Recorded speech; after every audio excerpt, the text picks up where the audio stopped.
Okay guys, so tonight's homework is on the importance of including quotes, surveys, and interviews into your speech. Basically speaking, when you're searching the web for a quote from an expert or one that fits your topic, immediately elevates your speech by adding a higher sense of academic awareness, and conducting your own survey or interview shows the audience initiative and allows you to gather even more facts than just relying on your internet research. So we're going to talk a little bit about tips and tricks on how to do that and include that in your opening statement. So how can quotes help in your speech? So quoting an expert can help you reinforce your team's ideas. Basically speaking, you have found a person, a second voice, that is echoing your claims or your argument, and this is more powerful than just simply repeating yourself with different words. You're actually finding an expert that agrees with you, so that's a good thing. Quotes can also help you give some memorable and concise phrases of an idea. I mean, quotes generally are memorable. I mean, that's why people remember and repeat them. So if you can find a quote that fits and is memorable, then it's only going to help you in the end.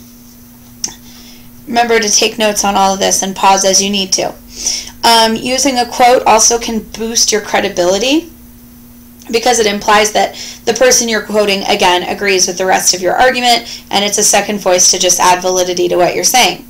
Using quotes also show how prepared you are. Most people don't have the ability to spontaneously offer relevant quotes. If they do, they're wicked smart, or at least that's what we think of them. So by showing that you've got a quote ready to go that supports your topic, you're showing how prepared you are. It also adds variety. Remember, audiences can get bored, so any way that you can spice things up and add something new and interesting is a good thing. It can also add suspense or even humor depending on how you deliver the quote. So, you know, if you create the anticipation or the suspense by saying, you know, Steve Jobs once said, and then you give a pause right there, and then the audience is like, what did he say? I want to know what Steve Jobs says. You're creating an interaction with the audience and having them pay more attention to you. Likewise, if you find a quote that fits with your topic but is humorous, maybe from a comedian or something, then obviously, again, you're getting the audience's attention, roping them back into what you're talking about.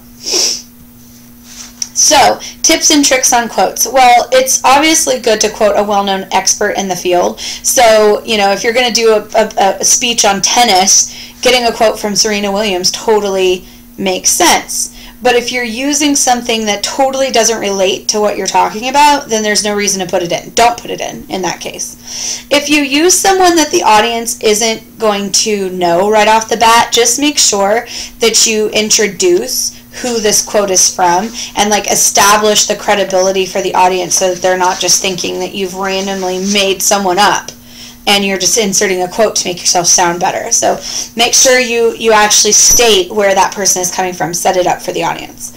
When you open with a quote, do that only occasionally. I wouldn't. It's just like, you know, we've had the conversation about starting an essay with a question. Some teachers hate it, as we know.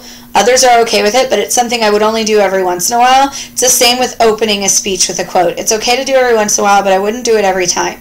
If you can work the quote into the body of your paper or something, that would be preferable than to start it all the time. Likewise, I would never end a speech with a quote. They should be your final words. You should be ending with your own thoughts on the topic so that it just adds confidence to what you're speaking about. And then obviously quotations work best, like I said just a minute ago, in the body of your speech. If you can introduce it to support your arguments, it really gives you a good balance of information and reinforces what you're saying.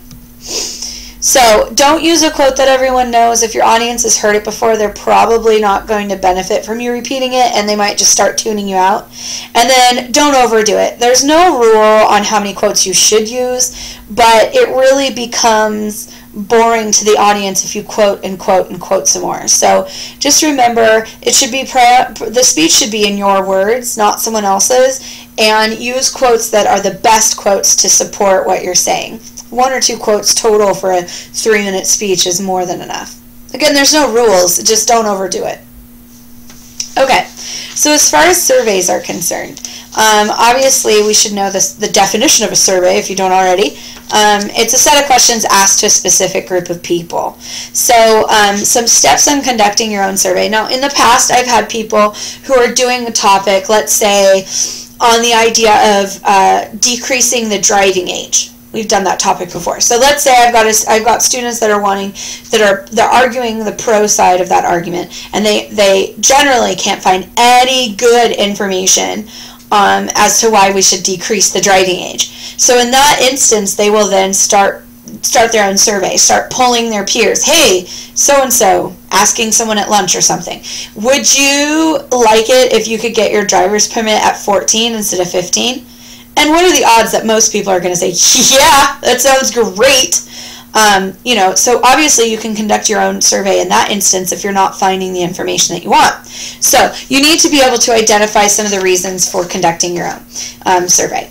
So what exactly is it you want to know? How are you going to use the information? Are you going to be using it to persuade us? That's what you should be using it for, because you're doing a persuasive debate. You want the audience to vote for your team.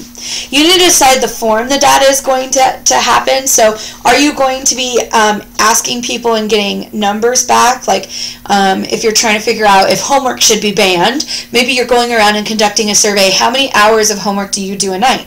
In that instance, you're getting a numerical answer. But maybe you're recording people's opinions. And in that case, you would be recording down their actual answers and feelings. Sometimes it could be as simple as, do you agree or do you disagree? But you guys you've got to figure out how you want the information to come in. And how are you going to gather the information? Most people will do this with just a simple question.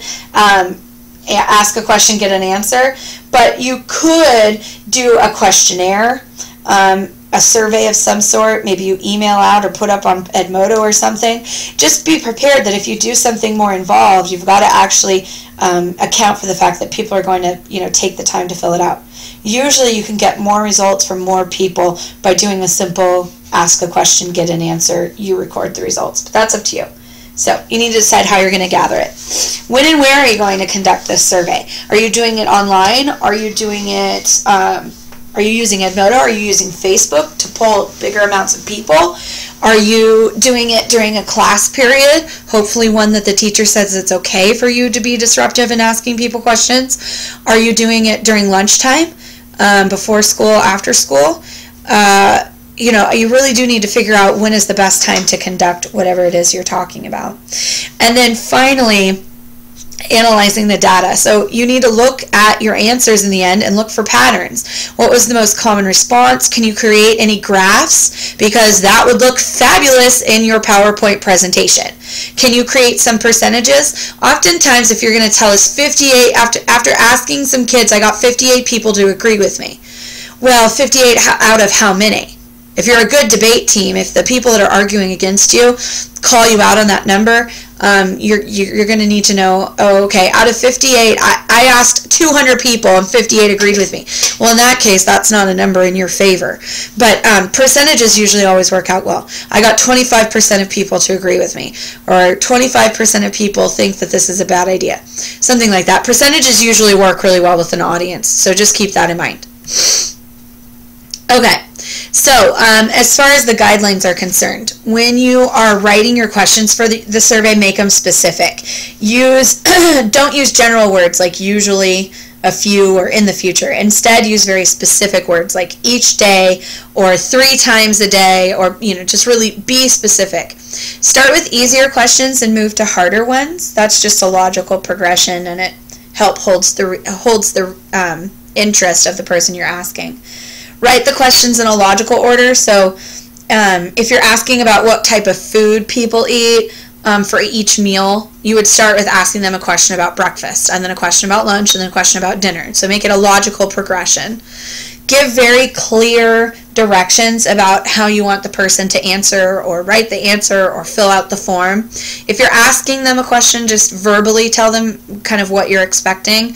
But if it's a survey and that they're filling out the form, make sure you give clear, concise directions. Think of yourself as a student, and when a teacher gives you a worksheet to do and you have no idea how to do it and how confusing that is and you just want to give up, well, if you're conducting a survey, you don't want people to give up on you like that. So make sure you're clear.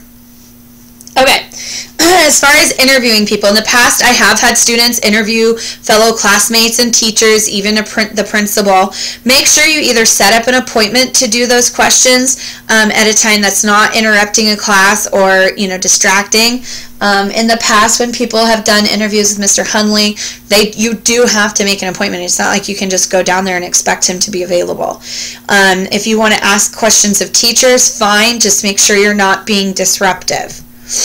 If you're curious about emailing someone, so let's say you're doing research and you find someone that's really knowledgeable and you just, on a whim are thinking, what if I email them and they send me something back? It's a very real possibility. Email is very easy to respond to. If you're going to email someone, just make sure that you write it in your best academic language. No texting language, no Facebook style language. You're writing a real letter. It's not just an email to your friend. You're trying to get a real academic response that will help you in your speech. So it better be, high quality. Just think about that. Consider explaining yourself, who you are, what you're emailing them for, and then email quickly into your research so you can know that they'll respond to you in enough time to get it into your speech. I think I'm giving you a week for research, so if you can find someone to email at the beginning and send that out, that would be preferable, because I wouldn't rely on it, because you don't know if someone's going to email you back. But I think it would be awesome if you did. Kudos, big points for me, basically.